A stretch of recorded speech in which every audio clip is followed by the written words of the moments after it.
Thank you for clicking on Nerds in the Hood's YouTube channel, and I really hope you enjoy the video.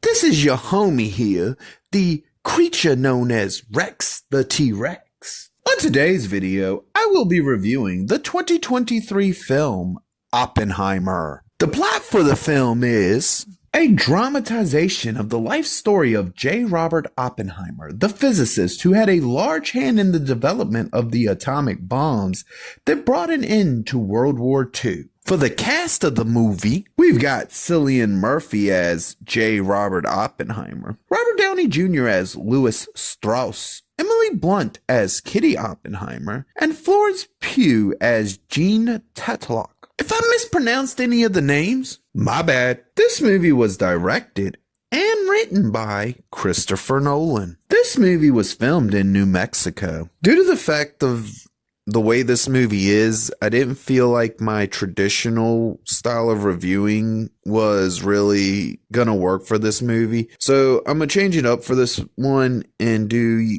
a basic 3-part thing where part 1 will be what I didn't like, part 2 of it will be what I did like, and then we'll wrap up with some other minute crap and I'll give you a review score like I usually do. So one of the things that I wasn't big on was the fact that, alright, this movie has this thing where when the scenes are done from Oppenheimer's perspective, they're in color. When the scenes are done from Strauss's perspective, they're in black and white. And this is one of those things that it's very inconsistent throughout the course of the film, because you will go large chunks of the film with the film just being in pure color, and then it'll go to black and white. It'll be black and white for like 3 minutes, and it'll go right back to color. It'll be color for like 5 minutes, and it'll be black and white for the next 20 minutes. I'm gonna tell you the truth. This is one of them things I really wish he would have just picked one way or the other to do the film. I don't care which way he did it. Black and white, movie would have been better. Color, movie would have been better. The 50-50 thing, if it was supposed to represent or mean something, it didn't come off that way to me. It came off as some random artsy thing that he thought he was doing because he thought he was being intelligent. And realistically, it doesn't do anything for the film.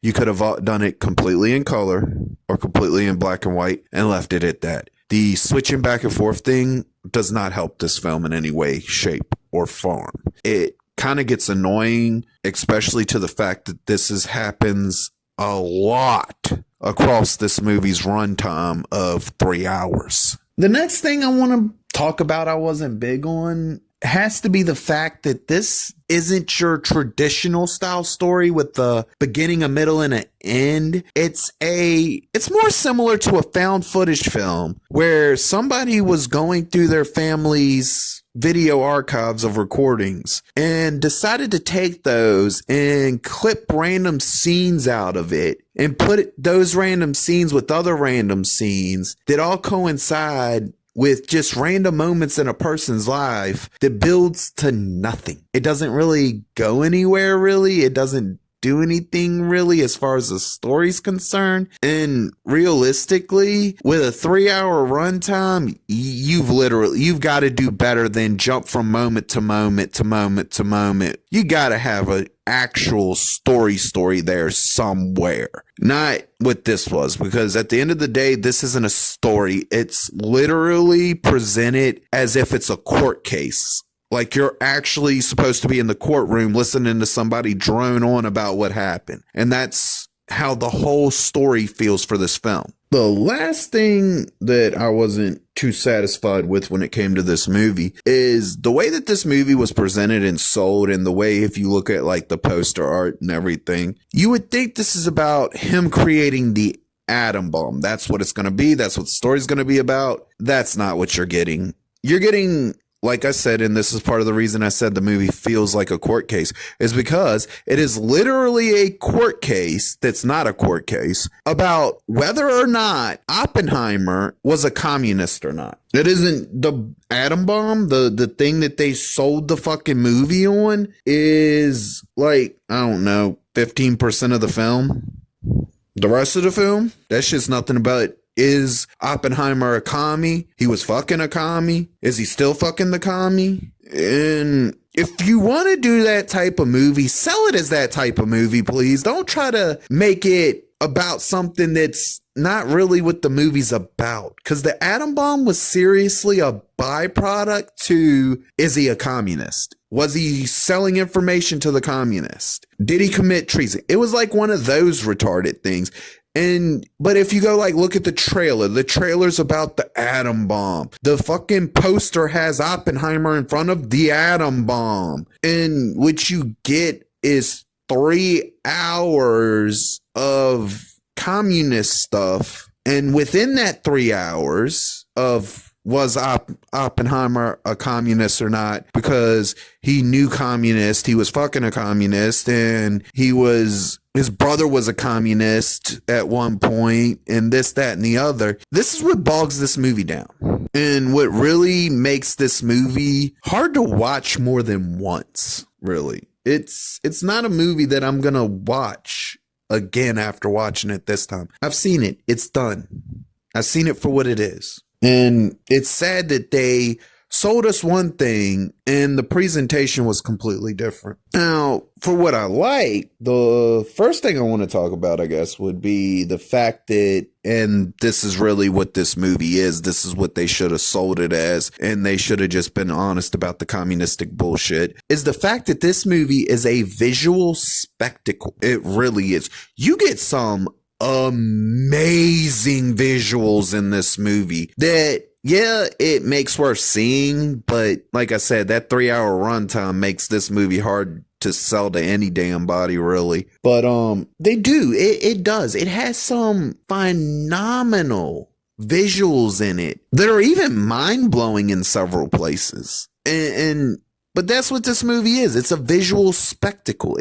That's what you're seeing it for. The whole, it's about Oppenheimer. Yeah, that's just so we can sell the movie as having a story. No, it's about, look at how good this movie looks. That's what really this movie is. And I'm not even going to front, this movie looks phenomenal. It really does. But like I said, you got to sell your movie on more than just visual spectacle. Next thing I liked was the damn effects for this movie. Them things, wow. Like, bruh, I watched this movie in 4K and I'm not even gonna front. There's a scene in this movie that just literally, it blew my fucking mind how good it looked. Like, holy shit. If you watch this movie, I'm gonna tell you this. If you're willing to sit through 3 hours of this movie, the effects for a particular scene in this movie, it's worth it. It's undeniably mind-blowing how good the effects are for this film. I can't even, like, no matter how bad the story is for this film, or what other things I did not like about this film, or the fact that it's 3 hours long, if you want to sit through a 3-hour movie and you've got the time to do it, and you want to have your mind blown by some amazing visual effects in a film that came out recently, this is the movie to do it on. Because, bro, the effects for this movie are holy, just, bro, they're mind-blowing. The last thing I want to talk about that really stood out to me in this film was just how amazing the acting was in this movie. It's mind-blowing. Just, they delivered amazing performances. Everybody in this movie did. And I ain't even gonna front. I've spent the last, 10, 15, 20 years, it feels like, watching Robert Downey Jr. play Tony damn Stark.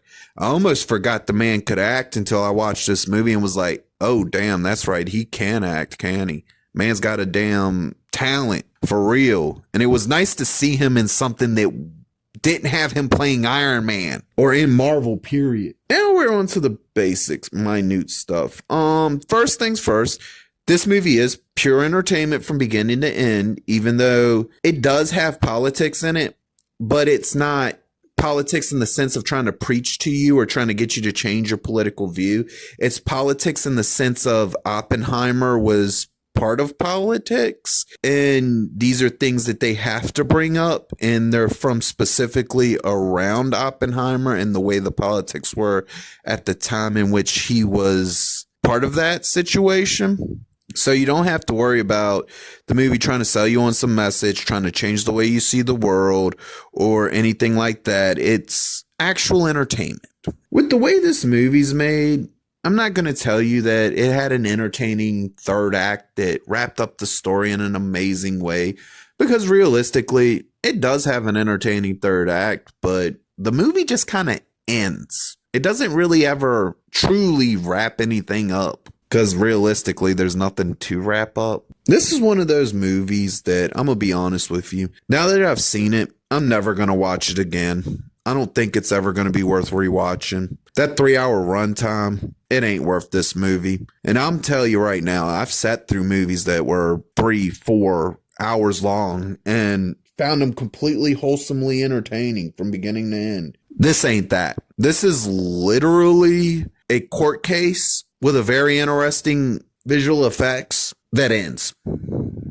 This was one of the movies when I heard the hype for it, I couldn't eat. I was like, it's no way. And as always, my gut was right, because this is one of the most overhyped basic good films that I've ever seen. Like, with the problems that are in this film, the problems that this film does have, it's just basic good.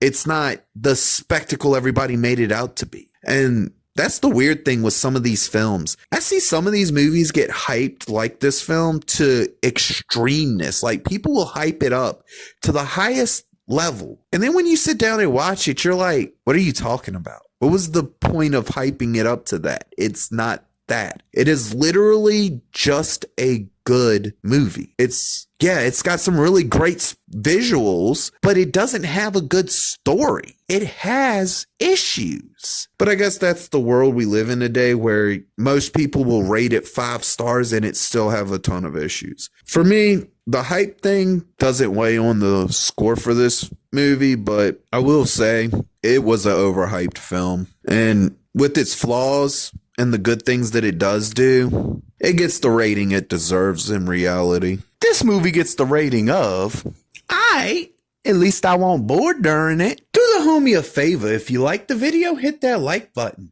If there's something you would like to specifically see me review, whether it be a book, a movie, or a video game, drop that in the comments section down below.